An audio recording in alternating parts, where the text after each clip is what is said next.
Alrighty, good morning, good afternoon, wherever you're joining us from today. Really excited to be. Oh, I love the Christmas theme, Connie. That's brilliant. I should have got a better background. You've upped the ante. My name's Ruth Thornton. For those of you who I haven't met before, I lead the global product team here at Instructure.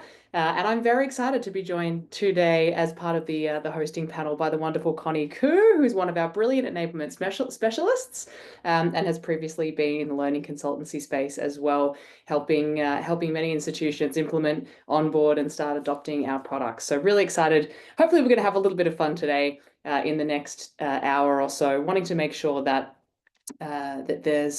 hopefully there's some little bits of gold in here for you. And if there's anything that you've missed from the year, or it's a nice refresher, or if you've not looked at any product updates from 2024 so far, now is a great time to tune in and hopefully get everything that you need within the 1 hour. So we're going to go ahead and introduce the themes for today. So a couple of key areas that we'll be focusing our updates through the lens of today. The first of which is our improving everyday educator workflows. And what this really means is these are thinking about things from your daily sort of core Canvas experience. And these are primarily fueled and fed by feedback from you, our customers. The second bucket is innovation of the teaching and learning experience. These are really things that take that experience to the next level. So think, how are we solving problems with AI, saving you time and introducing more engaging solutions across the ecosystem. The third bucket is around maximizing EdTech effectiveness. And really this is taking a look at some of the initiatives that we are introducing that help with efficiency and adoption across all the different tools that you're using and plugging into Canvas. And the final space is supporting the lifelong learner journey, which we know is very topical across all segments that we interact with, and thinking about the types of initiatives that we can introduce to help support learning and career readiness for people experiencing education today. Now, we'll also be sharing these updates through the lens of what's new. So it's really easy for you to understand things that have already been released. These are enhancements that you can make use of as of right now. They're available within your instance to leverage. They are generally available, versus things that are coming up shortly. So the what's next category. And those things are all forward facing, but really in the more immediate forward facing bucket. So the things that should be available in the coming quarter or so. We also hope to have time at the end for Q&A. There's quite a bit to cover, but we will do our best to answer as many questions as we can, either on the fly with the wonderful Paul and Connie, or at the end if we've got some time as well. So as I said, the first area we're focused on here is improving everyday workflows. So really we're thinking about time-saving enhancements, anything as part of your common sort of day-to-day tasks within Canvas and the more extended ecosystem, and things that are available to you to start using now. And these might be things at the granular course level, they might be things available for the whole institution, and they could be focused on student outcomes and bettering the teaching and learning experience. They could be focused on security, privacy, some of those things. So the whole gamut we hope to cover off on a couple of key highlights today. So we're going to kick off with a couple of key things which hopefully resonate with the majority of you, and they are targeting our assessment, our marking, and our feedback workflows in Canvas. So really critical for everybody. And we're going to start with some really functional updates to SpeedGrader. I know, Connie, you're very excited about this one because it's such a popular area in Canvas. Absolutely.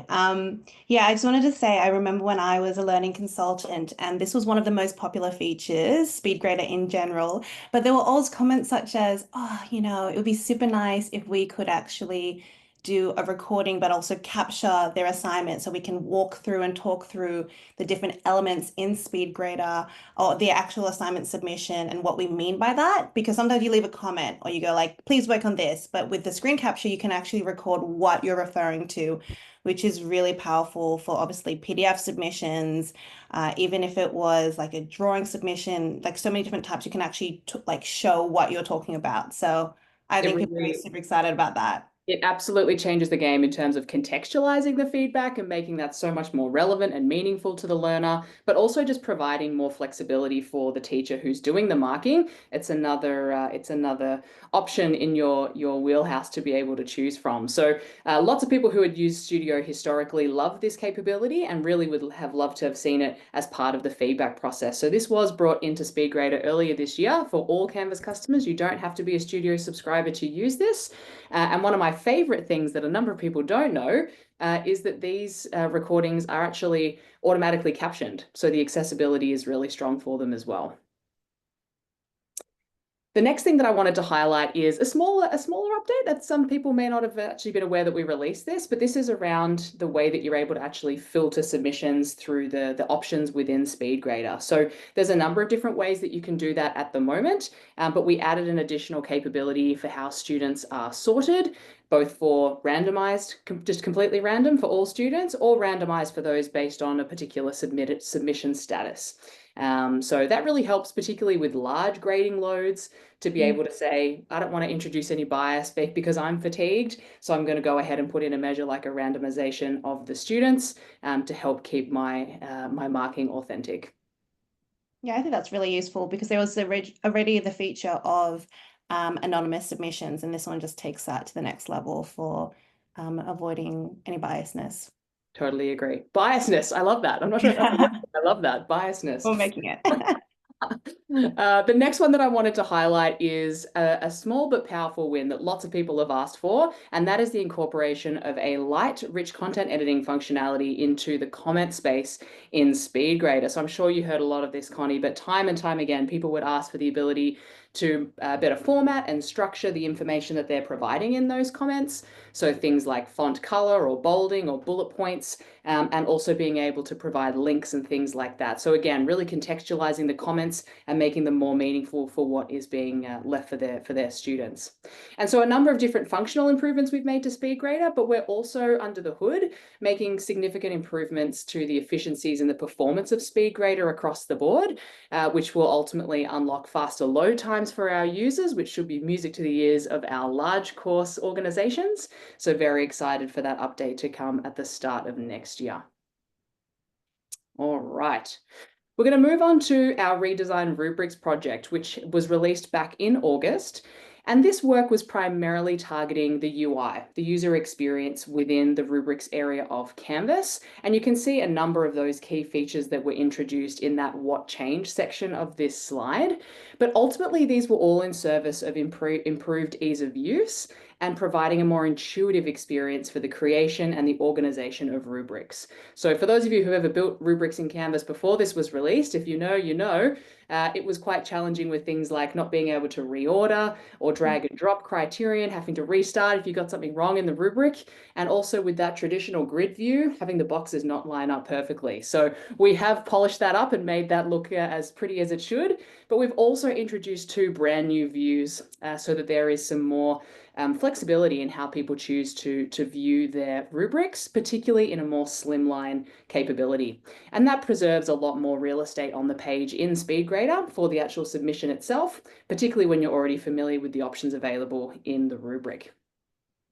So that underlying sort of foundational work that we did for rubrics really set us up for the subsequent phases of the enhancements that we are planning to make. So that is not the end of it. There's plenty that we're still planning to do. And just last month, we added course sharing capability for rubrics via the copy to function. So hopefully that's a very familiar, capability for you for other artifacts within Canvas to be able to quickly and easily copy something to another course. You can now do that with rubrics directly from the rubrics page. But something else that we heard across the board when we were doing our discovery for rubrics was just how powerful it would be to be able to take rubrics both out of Canvas for things like moderation and external reporting and those sorts of things, but also for being able to have that additional mobility of rubrics across an institution. But the other piece we heard is how brilliant it would be if there was an import functionality so that you could quickly and easily, I'm sure this came up for you a lot, Connie, with new So customers. much. Yeah, people trying to take their rubrics that existed in CSV or in those types of formats and Exactly. being able to build it directly into Canvas. So excited to be able to do that both for individual and yes, in bulk. So you don't have to do it one by one. If you have them all in that format, you can build them all with a click of a button in bulk, which is really exciting and will save a lot of people a lot of time. And it's so interesting because I remember back in the day, I would sit with customers and would find external apps that did this, right? Like putting everything into a spreadsheet and then exporting it specially, and then, having to do all of these. And now we can do it directly into Canvas. I think that's going to save people so much time. And Yeah. it shows that product's listening because if people had to find all these workarounds, it's awesome. Absolutely. So both of those things were released last month. If you haven't tried them out, please go ahead and enable the redesigned rubrics feature, which is a feature preview at the moment. So it's available under a feature flag option. It's not available by default. You do need to go ahead and turn that on. And we do have a dedicated space in the community for all feedback on rubrics. And we'll come back and talk a little bit about where we're headed next for rubrics in a couple of slides' time. This may seem small, but something that I heard from many of you was how much you're enjoying the ability to have preset filters in the gradebook. But one of the things that you weren't enjoying was that you couldn't multi-select from the same category. So for lots of folks, they wanted to be able to say, I want to look at module 1 and module 3 or sections 2, 3, and 4 within the one filter. And now we're able to support that as of the earlier part of this year. So it gives you that more robust and meaningful filtering experience. And we are still working towards being able to preserve those filters upon reload of the gradebook itself. So do go in and check that out. You can start using that as of now. All right, highly anticipated new quizzes. Let's talk a little bit about some key updates that have happened to new quizzes. I don't think I'm alone when I say there's been some great momentum in new quizzes in 2024. And so I did want to take the time to highlight a couple of key pieces that have come into the capability set for the tool. So the first is the ability to export quizzes through Common Cartridge. And so sorry, apologies, that's the incorrect. Well, we'll go with this anyway. So there's a couple of key things that we've introduced, both around existing capabilities or new capabilities, and also things that are going to be coming in the next quarter or so. So if we have a look and we think about the mobility of item banks, so content, question content, being able to share that across sub-accounts and things like that, that wasn't possible before we introduced the capability for that earlier this year. So very excited for those alignments and for the sharing and collaboration on item banks to now be possible across departments or faculties or areas within an institution. We also support the ability to manage accommodations when a quiz has already begun. So this was a really key part of the classic quiz experience that people knew and loved. And so they really wanted to be able to essentially, if someone had already started their quiz, to be able to go in and say, actually, I want to give you 10 extra minutes because I know you had some technical difficulties getting started or something happened at home or whatever it may be. And this is now possible in new quizzes as well, which is really exciting. The ability to manage student results view, another favorite from classic quizzes, which really is important for the flexibility of what teachers want their students to be able to see after they submit. And you can see in the screenshot there's a couple of key capabilities in terms of whether they can see feedback at all, if there's a particular amount of time they can see that, or when it's available from. So some different sort of granular permissioning essentially for when people are able to see what for their submission after they have completed that for any given quiz. I'll jump in here there, Ruth, because I remember when I was training classic quizzes and people would glaze over it, but I always say, come back to me in like 2 months when you've actually started making it. And like, oh, it makes such a difference. And always go into student view when you're testing this. So like press all the settings on and then go into student view and see what it's actually like to take the quiz when you toggle those on and off. It really makes a difference. You know, if the student actually sees their correct answer or not even that, it might even be that they see the answer straight away. It's actually very impactful. So new quizzes, yeah, people did say, oh, like new quizzes is great, but it's actually not as detailed as classic quizzes. Like my students can't see that depth that they could. So I'm excited for that. And I'm excited for that export because, you know, that was such a pain point for Yeah, having that ability to export through Common Cartridge, which, you know, oh my gosh. so many people leverage that for Yes. moving content around and taking it with them away from Canvas or moving it into another course or whatever that may be. So really exciting to have this piece now aligned to that standard that everyone uses and leverages within Canvas for other things as well. And also that means that if they export the whole course from Commons, it will, and the new quiz is there, it will also go with it. We're going to talk about Commons actually in just a moment because that is still coming. That's coming in the next quarter. But Common Cartridge is a good question. Common Cartridge is the file type, so it's not actually referring to Canvas Commons. It's referring to the file type that exists that we support for content packages being taken from a course. Yeah. Alrighty, this next one is one of my absolute favorite things that we have delivered in 2024. It was championed by our region here in Asia Pacific, and this was released back in July. And essentially, it is the ability to assign Canvas content objects, so whether that's an individual page or an entire module, to individual students or sections. So just like you can do for communication elements like announcements or discussions, or for assessment artifacts like assignments and quizzes, you're able to differentiate content now based on the teaching and learning needs of your particular, your objective or what you're trying to achieve. And this is really, really critical when we think about all sorts of use cases, whether that's managing electives within a course, whether that is trying to manage a multimodal approach. You might have some people that are face-to-face, some people that are remote, or some that are a combination of both. You might have students in different locations. You might have people that are in a rolling enrollment scenario that are actually getting a slightly different version of something because they've started a bit sooner or later than others in the cohort. So being able to really personalize and differentiate that experience from a teaching and an educator experience is incredibly powerful, to be able to do that within the one course and manage it easily.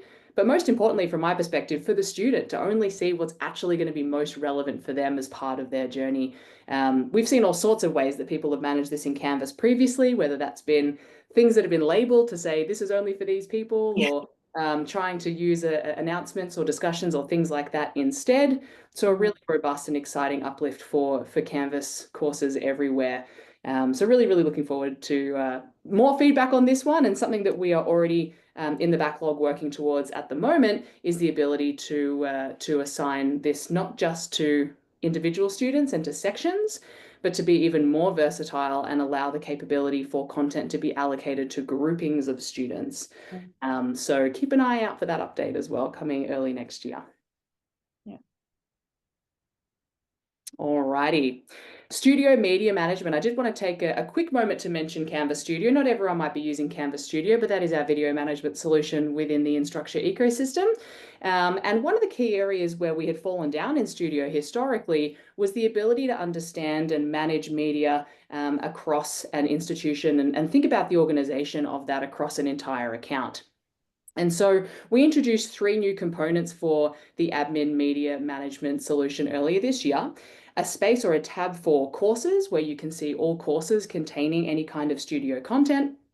A users tab, which essentially highlights to you how much media all the users have and the total storage utilization.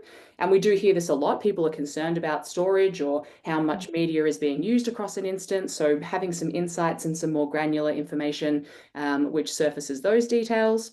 And then also a media tab specifically.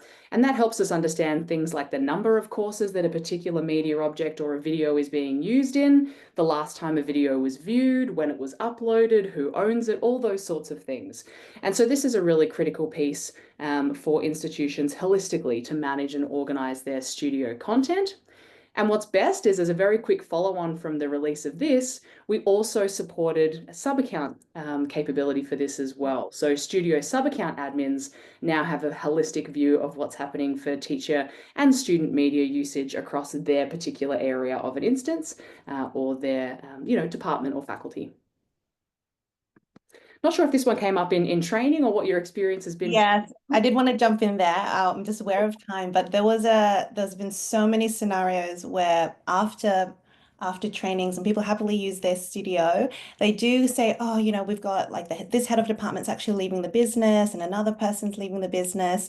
How do we actually we can get their videos because we can get them to download it and send it, but all their quizzes as well that came with it, how can we still have access to it? And we would be sharing things that I know maybe we're not allowed to, but we're like, you can merge the users, you can masquerade as that user still, just don't delete them so you can have access to their studio library. So this really just helps it to be a much cleaner way of doing that, of sharing everyone's resources. So yeah, if people leave the business, there's ways to manage it, which is great. Absolutely. Continuity is super important. Not Continuity. having to masquerade as those users Yeah. anymore, and being able to get in there and allocate and move and share media seamless. Mm. It's been a game changer for sure. The last thing I wanted to mention here, it's a very small update. It lends itself to some of our enhancements in security and control, which have been really critical, particularly for our larger institutions here in Asia Pacific. This is also a feature option, so not something that you have to use if you don't want to. But if it is enabled, it essentially means that only admins with a dedicated permission can generate access tokens versus how this behaved previously, where any user was able to create tokens within an instance. So as I said, really important, particularly for our larger institutions, and really helps with the enforcement of that admin-only token generation and being able to manage that through some discrete permissioning we've introduced. So a small but mighty win as well. Alrighty, we're going to jump into the what's next for this category. So we talked a little bit about what's happened for rubrics. What have we already introduced? A new UI, a brand new building experience, 2 new views for how you use and leverage rubrics, as well as some sharing and mobility pieces, and being able to import and download rubrics from the rubrics page. So lots has already been released in 2024. But as a continuation of that work, there are a couple of more things that we're doing, and I think these are particularly impactful. There's been a lot of interest in these areas, and a personal favorite of mine is the self-assessment capability for rubrics, which is what you can see here on the screen at the moment. This is currently planned and targeting a Q1 release next year, which is really exciting, and ultimately gives students the capability to evaluate their submission using the same rubric that the teacher is actually using to evaluate their work as well. It then gives the teacher that insight of how the student has marked their own work, and they can look at that and consider that. And there's just that richer dialogue between the student and the teacher in how they're going ahead and evaluating that particular submission. So very excited. That really leans into a lot of use cases we've heard time and time again from institutions. This next one is something we've also heard for lots of different use cases, and I hope that this is going to be particularly functional for many of you, and that is the ability to import and export rubrics in bulk via the gradebook. This is also planned for Q1 next year, which is really exciting. And it essentially enhances the flexibility that you can achieve through the bulk management of rubrics for assessments, particularly removing a lot of the individual download capability and having to do that one by one and the time that takes. So not only does it save time, but it also, I think, provides a more superior grading experience. And really, you can see the options there. You'll be able to go ahead and download the rubrics for all the students for a task, just for those that have been assessed, or those that have not yet been assessed. So really powerful if you need to share rubrics externally to someone who has access to Canvas for moderation purposes, for all sorts of different things that we've heard from institutions. So really looking forward to that one. The other thing that I wanted to make mention of, which is, something, again, we've heard from lots of different people, particularly from a pedagogical perspective and being able to support all sorts of different assessment workflows that people are using Canvas for. And that is to be able to actually use multiple rubrics for a single assessment. So hopefully you can start thinking and, start imagining some different use cases where that could be helpful for you. But as I said, this is a feature preview. There is a dedicated space in the community. And if you have feedback and also to keep up to date with all the things we're releasing related to rubrics, please do stay tuned in that space. The next one I wanted to mention, discussions. We haven't talked about discussions yet. There's a lot we've already done in discussions with the redesign being enforced earlier this year. But I did want to make mention of discussion checkpoints, or otherwise known as multiple due dates for discussions. This feature is essentially enabling the capability for graded discussions for there to be a more scaffolded engagement that is created. So at the moment, you might have a discussion topic, and then someone is graded on their post to that topic. But we recognize that there could be much more meaningful discussion created if there are actually milestones to that engagement. And so being able to have multiple different types of replies to the one topic with different weightings. Someone's first response might be worth 2 points and their second response is worth 5 points, or whatever that might be against the pedagogy you're trying to achieve. This is again going to be a feature option. You don't have to use it, but it is something that we will be targeting releasing in January next year, which is very exciting. There's details in the product blog, so check those out, but hopefully that will create some more, some interest and flexibility in how you use discussions at your institution. Alrighty, what's coming for new quizzes? As I said, we've covered a lot already in terms of what we've been able to achieve in 2024, but a couple of key things that I wanted to mention that are just around the corner for new quizzes. And the first one is the ability for all question banks to be brought across as part of a migrated course. So we know at the moment, the ideal use case for a teacher would be when I'm doing my course copy and things like that at the end of year rollover, I want all of my classic quiz questions from all the question banks that exist there to be converted into new quiz item banks, whether they're used in quizzes at the moment or not. I want all of that content to be popped into the new quiz format for me so I can then easily use that in the new version of my course. And that is what the new migration capability is going to support. And hopefully that's something that all of you will be able to pick up and use really easily and not have to spend time rebuilding your quizzes in those new versions of the courses. The second piece is the student analysis report, another fan favorite from the classic quiz experience, and also, of course, will be available via CSV download as well, so you can take that data and do your external analysis if you need to. We already support the quiz and item analysis, so the question analysis, but we haven't yet supported the student analysis. So very excited for that to be coming just around the corner as well. And another key functionality, you made mention of it just before, Connie, is the ability for new quizzes to be leveraged with Canvas Commons, which is a hugely important sharing and mobility tool. And so as of January, I believe that's the target. It could actually sneak into December. I believe it'll be in beta in December, but it is targeting our production release in January. The capability for users to be able to share new quizzes or courses with new quizzes or modules with new quizzes, just like you can with Classic to Commons, and also bring those into your own course from Commons. So really excited for that parity piece as well. We've got lots of other updates coming in Q1 as well, particularly some updates to the API for accommodations and reporting, as well as lots of other little tidbits which I think are going to make a huge difference, like multiple selection for hotspot questions, which has been, I know, Connie, I thought you might find that one exciting. Yes. When you're doing your training, is that like number one people ask for when they see hotspot? No, after they're just like, oh, that's really cool. But like, what if there's two options or like four options? I'm like, just one for now. So Like, you'll now be able to a do it. graph. Like, people would use a graph and be like, these areas where X is, and you can only select one area. So this Yeah, would be a game changer. That's there awesome. we go. There we go. Expanding that great capability, which is exclusive and unique to new quizzes. That hotspot Mm. is not Mm. available in Classic. All right, we're going to jump into our second category, which is the innovation for the teaching and learning experience, and covering off on a couple of key things that have already been released in 2024 for this bucket. So I am going to make mention of this because it's relevant for all of our AI features. Anything that we're building or developing with AI will be available as a feature option. Nothing will be enforced in this space. We believe it's important that you have the choice as to what you choose to use, particularly what is used with AI fueling it. And so you'll be able to make that decision as to whether or not you implement features like this one or not. But we released Smart Search a little bit earlier this year, and it was really one of our flagship AI capabilities for Canvas. And it addresses one of the top needs that we have heard from customers worldwide, and that is for an easy and very seamless way for users to be able to surface course materials that are relevant to what they're looking for at any given time.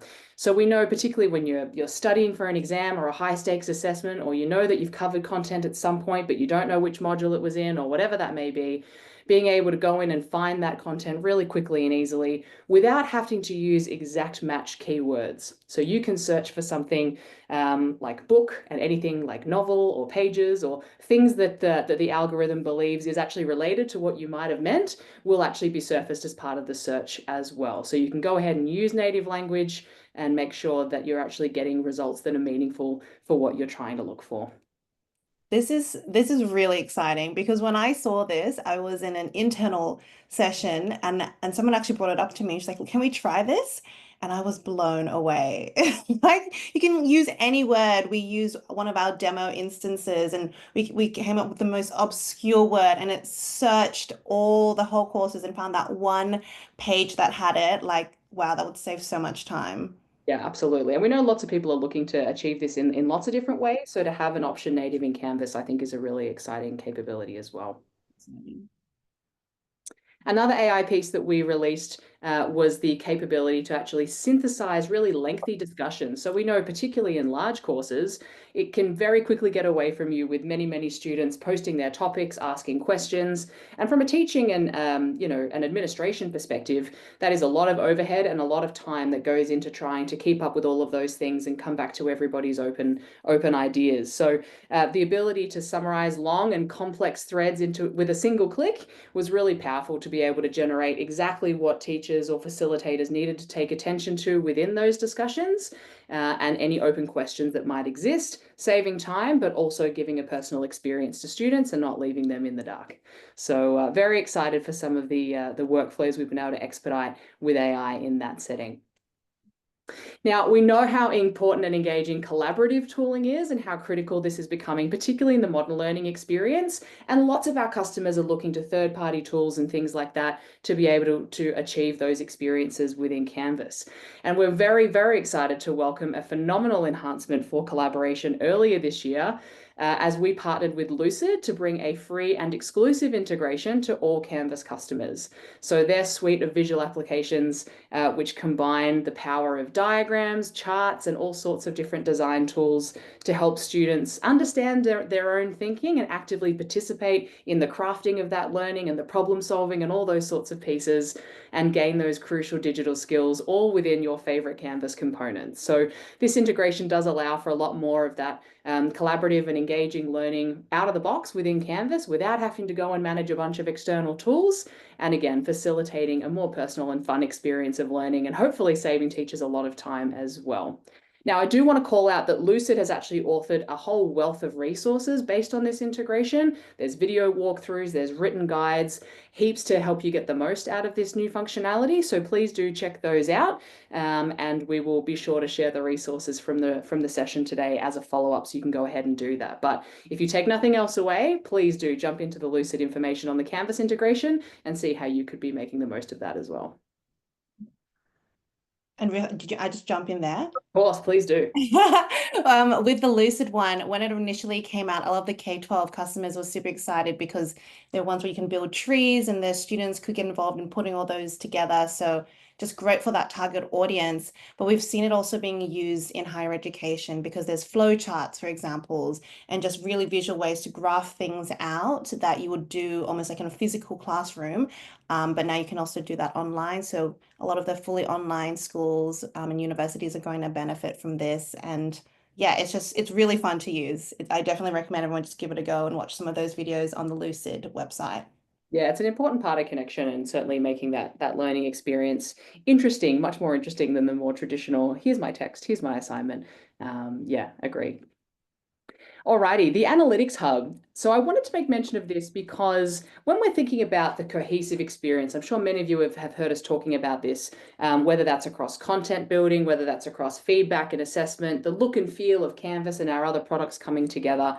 I wanted to make mention of how we're sort of approaching this for data analytics and insights as well, because we recognize it has been a little bit confusing, but even just within Canvas, for account analytics and admin analytics and different dashboards. And if you're an impact customer, having impact information, Canvas data, all these different components that reside with different navigation points within Canvas and how you get there and what they offer you. And so we wanted to make really a purposeful streamlining of this so that you can access all of this centrally. Because generally when you're going to data or insights, you're doing it for a reason. You're doing it to find out information for a particular use case, like how engaged are my students, or how well are people using Canvas, or what's adoption look like over here. So instead of having all these different pieces that you then try to bring together, being able to offer you a space to have that as a one-stop shop so that you can more meaningfully access the data and insights that make sense for you in one space, and let us do the heavy lifting of bringing those things together. So excited for the Analytics Hub. And now that we've talked a little bit about, at a high level, how we're bringing some of those things together, hopefully many of you have already heard about Intelligent Insights. We've talked so much about it, particularly over the last 6 months since it was launched. So please do reach out to your CSM with any and all questions or follow-ups, because this is going to be a very high level sort of quick overview of it. But for those of you who may not have heard, back in July, we released a brand new analytics, insights, and reporting product, which unlocks 4 brand new functions, and they really do target the most critical use cases that we're hearing from institutions worldwide. So we package these things together, and we chose these 4 things based exclusively on the back of customers and the institutions that we're working with and the types of problems that they're trying to solve. And we did that so that you have all the information that you need to make data-informed decisions that are actually going to have a genuine impact on the outcomes that you can deliver through teaching and learning. And so that's exactly the vision or the purpose of Intelligent Insights, to give you the capability to achieve greater academic performance for your learners, to understand and identify people who are at risk or in need of support, and to be able to do that proactively, which is so powerful, to improve course effectiveness, and also to better manage and support your ecosystems holistically and make decisions about resourcing and return on investment and things like that for where you're spending your money within your education technology suite. And so it does this by essentially getting the most meaningful data and insights into the hands of the right people who need it to have the biggest impact, but most importantly, doing it at the right time and doing it in a space right within Canvas where they already are, without having to wait for custom teams or dashboards or external creation of these objects. They have the questions that they need answered that are actually going to give them the impact they need in the classroom, and they can use these tools to actually move those things forward and get back to making an impact directly. So really excited about the capabilities of Intelligent Insights. And again, if this is new to you or you haven't seen it before, please do reach out to your CSM. They can share more resources and help you learn more. Alrighty, so what is next in this space? A couple of key things that I wanted to make mention of.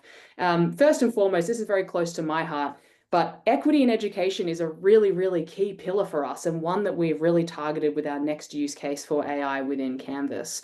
And that is how we are leveraging AI to enable auto translation of all human written content to the reader's preferred language. So really making that learning easier for everyone, and ultimately reducing the opportunity gap for native and non-native speakers within a single cohort.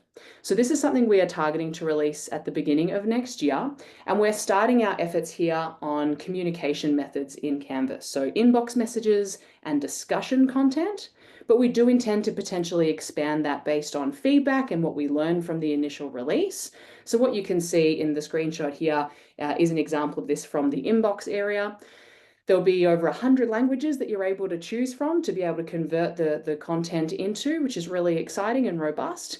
Yeah, we're just really looking forward to hopefully the impact this is going to have. If you do have use cases and ideas, if this has made you think of ways that you could use this, please do jump in and start using it once available. Give us feedback so we can continue to improve it and make sure that no one's left behind, and that we've got a really inclusive and diverse experience within Canvas. Huge, huge, huge, huge. Block editor. This might be, would you agree, Connie? This is probably one of the most exciting things that people are thinking about when it comes to Canvas at the moment. Everyone is talking about it. It is such a buzz. Agree. So this is fundamentally changing the way that you're going to be creating content in Canvas for the better, which we're very excited for. Ultimately, this is a solution that is being built to serve all users. So not just course designers or people like that. This is designed for people who are brand new to building content, who have zero HTML experience, no more sort of blank canvas, to excuse the pun, but really creating an editing experience that offers content scaffolding to help you get started. And it's built natively into Canvas. So it's really simple and easy. It's not something you're going to need a lot of training on or anything like that. It's very intuitive. It leverages drag and drop components, so literally anybody can use it. And it will feature all of your favorites that you could do from the rich content editor, but also some new ones that we've heard would be most interesting and useful to our customers. So things like tabs, things like knowledge checks, so quiz questions embedded on a page. I reckon that's probably something you've heard a little bit about over the years, Connie. Yeah, it just so much of this, just the fact that you don't have to be an HTML professional, like, or even know the basics, you can build it all through here is so great. And Yeah. there's like little tabs as well. It's very exciting. 100%, particularly from an engagement perspective, the questions and being able to, deliver the content and have someone check that they've actually understood that without having to go to an assignment or do something separate is really powerful. This is going to be a fully accessible and responsive content builder as well. So Most importantly, they're going to be able to build it really quickly. We don't want it Yes. to take a really long time to create a Canvas course that looks nice and looks engaging. So that really is the goal of what we're doing here. And one of the really exciting things that we're releasing as part of this that I'm personally really excited for is the content preview. So when you're building your content, you'll be able to see before you publish it, what does this actually look like on a computer or an iPad or a mobile app? So that you can understand how everyone is going to consume it, even if you're building it on a computer. So this Yeah. is actually going to be a core update brought to Canvas, which is very exciting. There won't be any additional cost for block editor, and it's coming just around the corner for you to start testing. So this is available in open beta as of later this month. So please do check out the product blog for updates on that and jump in and give us feedback when you can start testing. All right. Maximizing EdTech effectiveness. Now, this is something some of you might think about more than others. It depends a little bit on your role, but we're going to shift focus to thinking a little bit more about how we're able to support our institutions to collectively drive ecosystem effectiveness. So at the moment, we do recognize that the experience of searching for LTI tools, learning about them, getting all the key information that you need, understanding if it meets all of your institutional requirements for external tools, before you actually even install them and what the management and allocation of access to that tool looks like, that can feel very disparate running around to all these different places to understand all that information and bringing it back to your institution to then ultimately make a decision on that. So as a full workflow, we are actually thinking about each step along the way to make that as easy and seamless as possible. So the first component of that is the release of the EdTech Collective Marketplace. So a couple of key steps we're going to walk through, but the first is this EdTech Collective Marketplace. And the goal of this particular space is for educators and admins to be able to find all the information that you care about for Canvas integrated tools in one place. So essentially a hub for all of our partners that is uniform and easy to search and filter from so that you can make informed decisions about which LTIs might be right for your organization. This is a centralized public-facing directory, and it's got all the features for the different overviews and configuration information that you might be looking for any tool that you're considering at your institution. It's external to your Canvas environment. So this is a public directory, as I mentioned. However, we are also introducing a brand new CAPS. I've just abbreviated this to CAPS. You can write that one down, to the Canvas apps page. Very excited to share that this is also going to be coming to beta later this month. So everybody will be able to jump in and start testing this before it will be generally available. So that not only brings the Canvas integrated tool, so LTIs that interoperate with Canvas, that discovery experience directly within your instance, but it also centralizes the actual installation and the management of that. So all three of those workflows in the one seamless space and that one hub within your environment. So very excited to remove some of the different areas you need to go to within Canvas to achieve this in one area. Like that's massive, Ruth. Like the fact that you don't have to go from, oh, you have to be an admin shield and I have to do this shield. Like it's just one area is massive.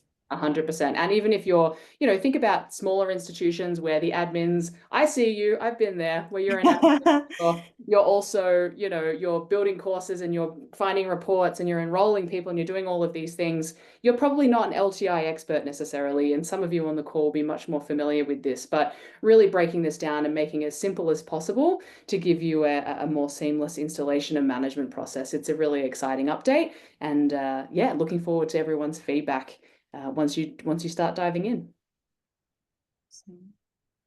So once we've thought about the discovery, understanding which tools are available to you, you've then vetted the ones that make sense for you, you've made those selections, you've installed them, you've thought about who's got access to them, and you've sorted that out in Canvas. A theme we then hear from institutions all around the world is wanting a better mechanism to actually understand the usage of those tools. So where and when they're being used, who is using them, and the metrics of those engagement. How much are they using them? How often? All those sorts of things. In which courses are they being used? Are there hotspots across the instance? So this really helps to make informed decisions regarding the effectiveness of the LTI in your ecosystem. There might be a tool that you brought in for a particular purpose, but you actually have no idea if it's fulfilling that purpose or not. And so being able to come in and use these tools to evaluate the return on investment and is it actually achieving what you wanted it to achieve Maybe that means that you need more training in some areas, or some faculties are championing something and other people aren't touching it at all. Maybe you could reduce your spend with licensing or things like that. Or maybe you move away from some tools and move to something else. There's lots of different decisions you can make, but it's hard to do that when you don't have the insights to do it effectively. So that's really what the LTI usage capability is designed to unlock for you. Alrighty, we're going to move on to our fourth pillar. I'm conscious of time. I think we're doing okay. But a couple of things that I wanted to make mention for you, a few areas that we have already introduced in 2024 when we start thinking about the lifelong learning journey. And when we think about lifelong learning at Instructure, we're really thinking about it through the lens of a cyclical arc, as opposed to a linear, you go to school, then you go to university or further education, vocational education, and then you go to the workforce.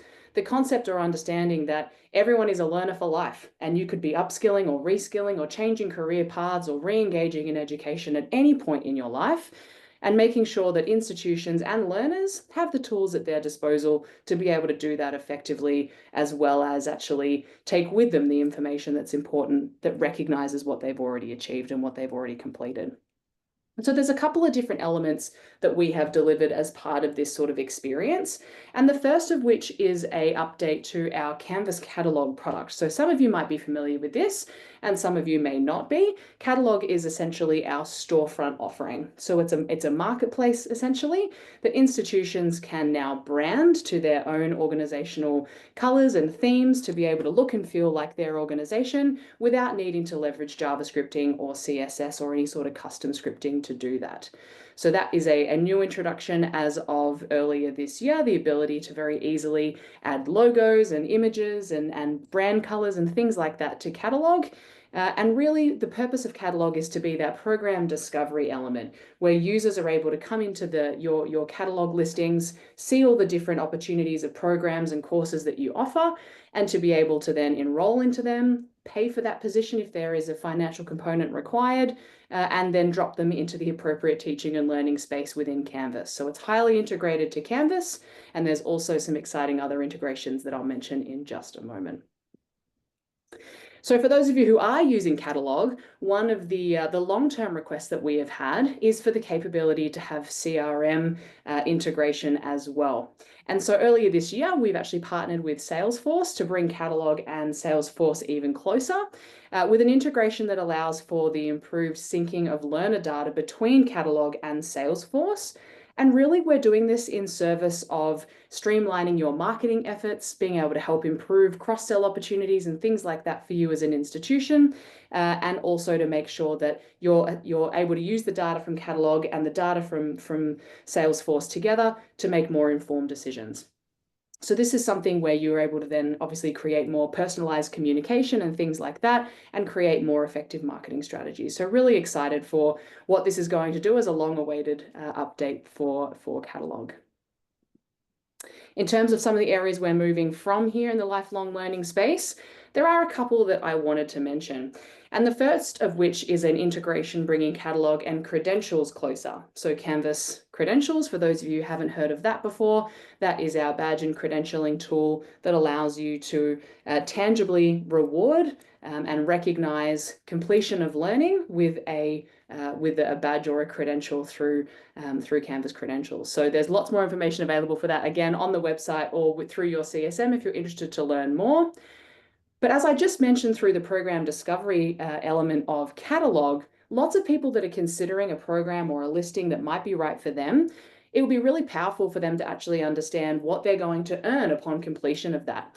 And so coming just around the corner on the 6th of January, we are going to be delivering an even closer integration between Catalog and Credentials that allows students to be able to see the badges on the homepage and also listed in the details area of any particular offering so that they can visualize the achievements really easily that they're going to get by completing an offering with your institution. But more than that, they're also able to actually explore the pathways that badge may be part of. And a pathway is ultimately a visual representation of a macro or a higher level amount of learning. So a badge might represent a stepping stone in a higher learning pathway. And so being able to gain clarity on exactly how a course that they're considering connects to their longer term goals is really powerful and really creates a much more interesting and meaningful sense of what completion of a listing is going to unlock for somebody. The power of this for admins and institutions more broadly is that when you're managing these things in Canvas credentials, so you're building out your badges and you're creating these learning pathways to help students understand these things, they're actually assigned and aligned to these different opportunities in catalog, and it's a set and forget. You don't need to update it in both places. They're automatically synced between the two, so the admin's really seamless. And it means that you can go ahead and focus your time on much more impactful things, and you can rest assured that anything happening in credentials is being automatically reflected through catalog. So it's a really exciting integration. We've also heard that institutions are looking for more mechanisms to be able to direct users to relevant course and program opportunities within catalog. So if they've been exploring particular types of listings or something from a particular category, being able to actually display a more personally curated list of courses that are complementary to maybe something they've already completed is really powerful. And so being able to do that within catalog and have re-enrollment or surfacing of opportunities that are relevant to that particular learner and have that happen through catalog explicitly means that they'll be able to go ahead and continue to see what makes sense for them as a next step at any given time. So really looking forward to, again, the simplification that's going to bring for learners, and also hopefully being able to increase enrollment rates and optimize the visibility of course offerings for different institutions. And this is also something we're going to be releasing in the next couple of months. I like that one. That's like, making it about the learner and personalizing it. Almost like the algorithms, like on social media, like this looks like it will be relevant to you. This looks like you'll be interested in it. That's really cool. Yeah, exactly right. And having some capability as an admin within catalog to be able to determine what that experience actually looks like for learners. Cool. Alrighty, the final piece of the puzzle that I wanted to make mention of, and that is around one of the key use cases we hear across sectors, whether it's higher ed or K-12 or vocational or workforce development. There's all sorts of different applications for portfolios. They really are a core piece of the lifelong learning experience, and certainly being able to have a demonstration of what you know and what you've done, and being able to actually package that together in a really easy to understand and sharing kind of way. So it is something where we've thought a lot about what makes sense for us with portfolios and where portfolios belong for us in the ecosystem. And we have heard over and over again from our customers that they really would just love for this to be in Canvas LMS and available for everybody. And so that is ultimately what we are working towards for a alpha experience in Q1 next year. For users to be able to come in and use portfolios for a couple of different use cases. First of all, to be able to curate all of their experiences, their projects, their submissions, their badges and things like that they might have earned, bring those together in a central portfolio that they can share for, career readiness or for other different applications, but also for the institution to be able to assign portfolios for particular use cases. So we know this is really relevant for things like nursing and for industry placement subjects and things like that, where you're needing to very clearly document what you've done and those sorts of things. And so being able to have institution assigned portfolios as well as those that learners are able to create themselves means that we can support a variety of different use cases and how people are able to package that learning evidence and their experience in a way that also supports reflection and feedback and things like that. So really, really excited, and just want to say thank you to so many of our customers that have helped shape the direction of portfolios and what this is going to ultimately look like within Canvas. All right. We've got 5 minutes or so left, which is perfect for Q&A. I'm not sure how many questions we've got, but I'll jump in and have a very quick drink of water, and then we can start targeting them. Yeah, so we do have a few in the Q&A, and a couple of good comments from Gideon. And he said, do visit the K-12 community space to read posts on how to create rubrics using LLMs in a format that easily matches the input format needed. So yeah, it'd be cool to get some more on that, Gideon. Maybe we can chat about that at our next K-12 user group. Gideon also asks, Are there any plans to assign text headers to individuals or groups? It would help massively when assigning more than one task and make things a little more easy to follow. Yeah, interesting. Text headers. So, oh, I understand what you're saying, as in text headers like within a module, the option to add a text header. I understand. That is not something that I believe is already on the backlog as part of the work we're doing for assigning content and the improvements we're making there. We are really focused at the moment on making the options of who you can assign things to more versatile through the inclusion of those groupings that I mentioned. But I absolutely understand the use case and definitely something that we can, I'll take back to the team to think about for sure. All right, next one from Leah. Will the multiple due dates apply to peer reviews in discussions? Great question. Happy to follow this up as well with some specific information, but from my current understanding, I believe it is just for graded discussions, not for peer review. All right. And Tim says, is the observer experience for new quizzes on the roadmap at all for the future? So my Yeah, understanding is, yeah, observers can't see new quizzes currently, or the feedback from new quizzes. Yeah, so I don't want to say that it's not on the roadmap or it's not something we're ever going to do. Because of the time of year, it is something where we are thinking about what makes sense for us for the 12 months ahead and beyond. And so it is definitely something where we're looking at all the different areas that we could pay our attention for new quizzes, and some of those decisions are not yet finalized. So it is something that we will review and consider, but at the moment we haven't finalized the prioritization for new quizzes for next year. All right. The next one from Leon, I think that's in relation to the release of new app marketplace. So that is, Oh, the EdTech Collective Marketplace, is that what you mean? I believe so, yes. Yeah, okay, I'll pop that in the chat so everyone has that. Yep. All right. David asks, is there any scope to add additional user labels to help with generating better prompts for intelligent insights like year group, etc.? Yeah, that'd be. Sorry, I see where you're going with that, could David. you So go again with the there's question? currently so adding additional user labels to help with generating better prompts for intelligent insights like a year group. You know, because currently in context, I'm guessing, David, you're referring to if you've got your sub-account structures in Canvas set up for departments or faculty areas, that doesn't take year groups into account. And so being able to add some sort of label to students so that you can have an additional filter, which you can then obviously use in Intelligent Insights.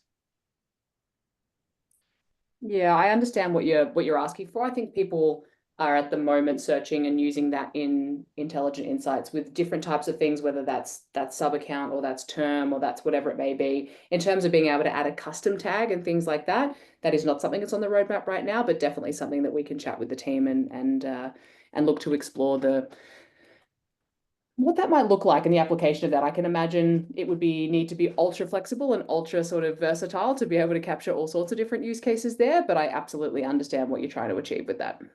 Yes, I have heard people talk about this in relation to adding labels to users and Mm. labels to courses, so that you've got extra metadata for filtering and analytics for those different objects inside of Canvas. But yeah, so yeah, let us know, David, if I'm off there, but I think that's probably what you're referring to. So Dominic read something about AI-driven analytics summaries. Anything to add there? Yeah, I think probably what you've read, if it's something to do with AI analytics summaries, is to do with the Ask Your Data capability in Intelligent Insights, which is essentially one of those four functions I mentioned, where you're able to use native language to be able to ask whatever you want of the data, and for it to then come back to you in text or visual responses like charts and things like that. So I think that's probably what you've been looking at or what you've seen if it's talking about AI analytics summaries. So it would be around intelligent insights. So definitely reach out to your CSM in terms of other capabilities available for that. But there's also a wealth of resources in the community about intelligent insights as well. Gideon asks, any sign of adding the rich content editor for all quiz questions? Is there? I think there are certain parts of quizzes where you don't, well, yeah, like certain parts of certain quiz questions where it's just plain text, the fields that you're editing there. A good question. Happy to Yeah. follow up with the team on that. My understanding was that that had been implemented for at least the majority of question types. So if there are particular use cases that you're trying to solve for with that, do chat about that with your CSM so that we can better understand that. But no additional sort of work slated for that at the moment. He gave 2 examples, categorization and matching. Oh, sure. Not Yeah. at the moment, but something that we are aware of for those two. Yes, certainly categorization. Yeah. Stephen, we'll finish off with this one because we have hit time, but can the new quizzes export generate individual answers to questions per student? Can the I new think the new reporting. Yes, so that is essentially what the student analysis report is. It's the same type of capability as what you get with classic quizzes, which is here is what the student answered for their submission for each question, as opposed to here's what everyone did for this question across the quiz. So it's the other way around. Yeah, so we'll be able to do just that. Awesome. I think that's everything. All Right. right. Thank you so much, everyone. And thanks, Ruth and Connie, for participating in our end of year webinar today. It's always awesome to have you with us. And if, as Ruth said, if you do have any other questions about anything that was shared, feel free to reach out to the CSM team and we'd be happy to help out. But thanks again and have a wonderful Christmas and holiday break and New Year's, and we'll see you in 2025. Absolutely. Thanks, everyone.